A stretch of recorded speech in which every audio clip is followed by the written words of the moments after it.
So hello students, welcome back to my channel.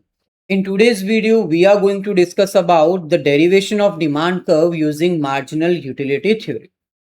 Now before proceeding with how to derive the demand curve, you need to know that there is a direct relation between law of diminishing marginal utility and demand curve. We already know that demand curve is a downward sloping curve from left to right because as a rational consumer, you will always prefer to buy more when prices reduces. A same kind of a situation prevails for law of diminishing marginal utility.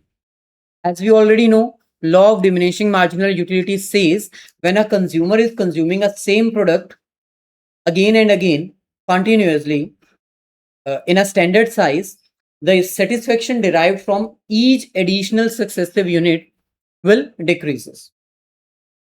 And as we know, the utility is decreasing, and as a rational consumer, we are not willing to pay more for that for the product whose utility is decreasing. So this concept matches. Law of demand says as price reduce, we will buy more. Similarly, law of diminishing marginal utility says we will only going to buy the same product again which we have purchased previously when its price will reduce because our satisfaction is reducing. And when my satisfaction is reducing, either I will switch to another or wait for decreasing the price so that I can buy the same product again. तो दोनों में एक similarity तो है.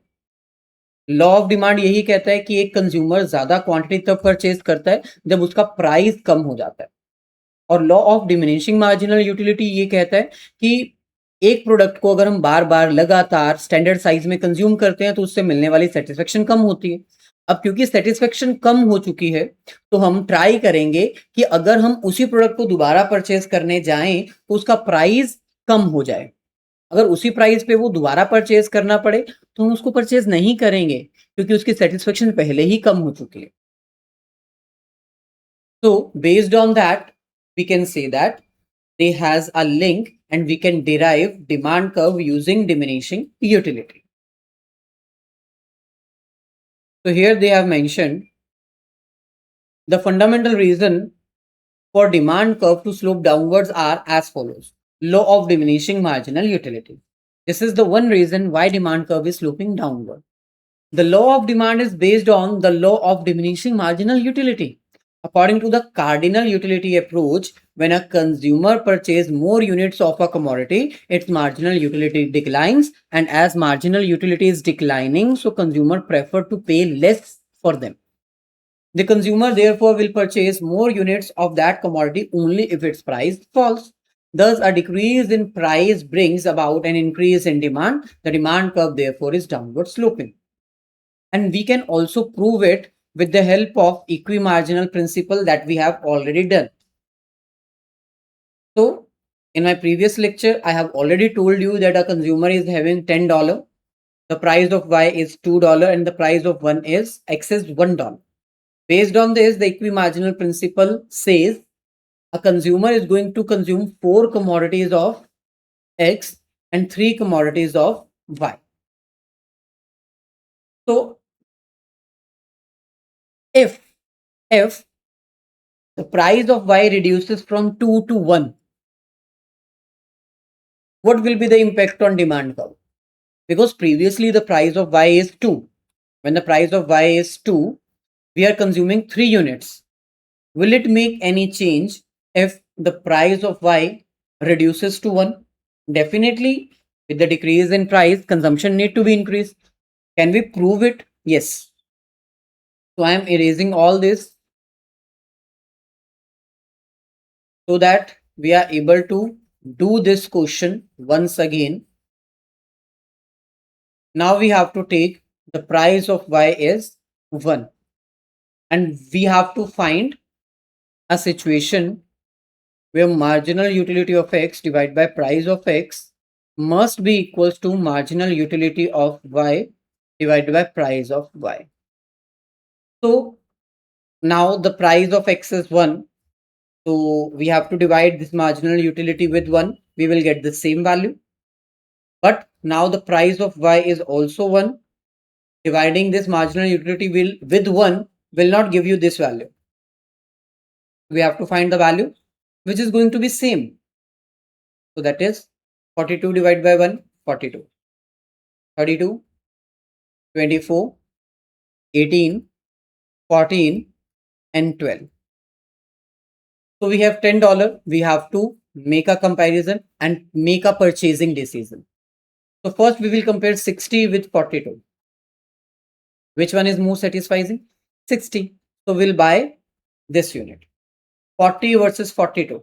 We haven't consumed any unit of Y. So until we haven't consumed, we have to compare it with 42 only.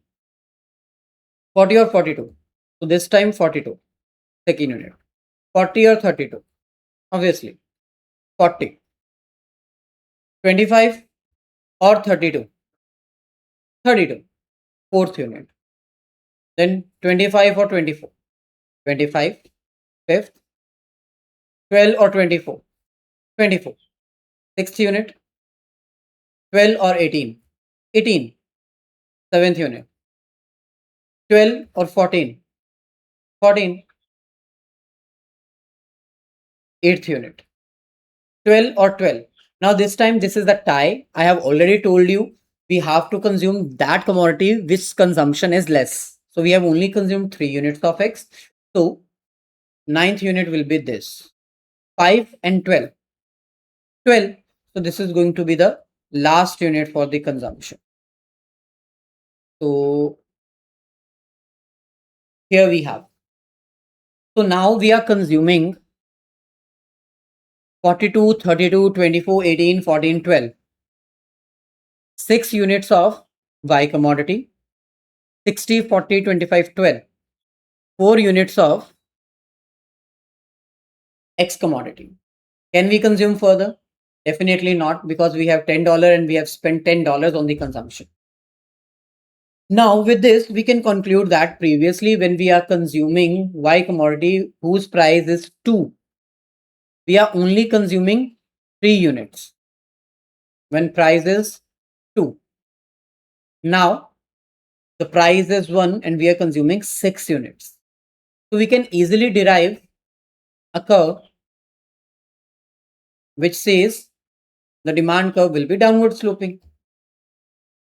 Here we can take 0, 1, 2, 3. That is price. And here we can take the quantities 1, 2, 3, 4, 5, 6. So when the price is 2, we are consuming 3 units.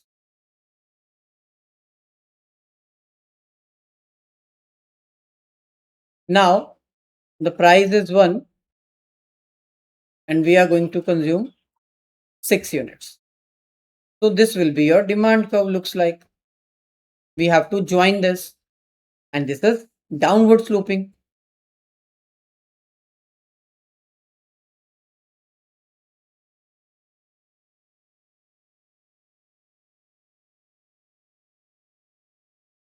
So this will be a demand curve. And that we have derived with the help of law of diminishing marginal utility and equi-marginal principle. So both you have to apply. The last topic is limitations of marginal utility theory. Whatever assumptions we have done for this theory are going to be the limitation. So measuring the utility in itself is a limitation. We are saying using a cardinal approach, we can measure the utility of a product in numbers, but this can't be possible.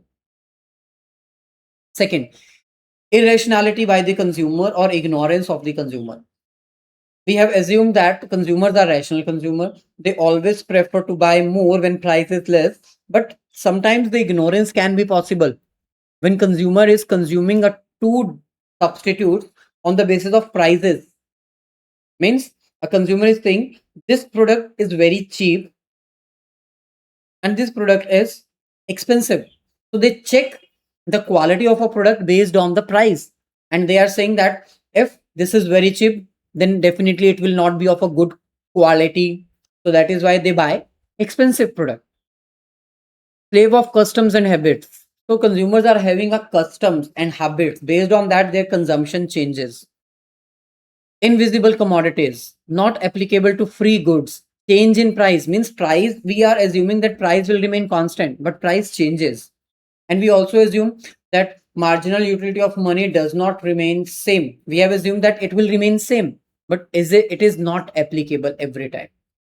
So all these assumptions will help you to evaluate your questions. I hope this lecture will help you to understand the concept. If is it so, do like and share my videos and also subscribe our channel.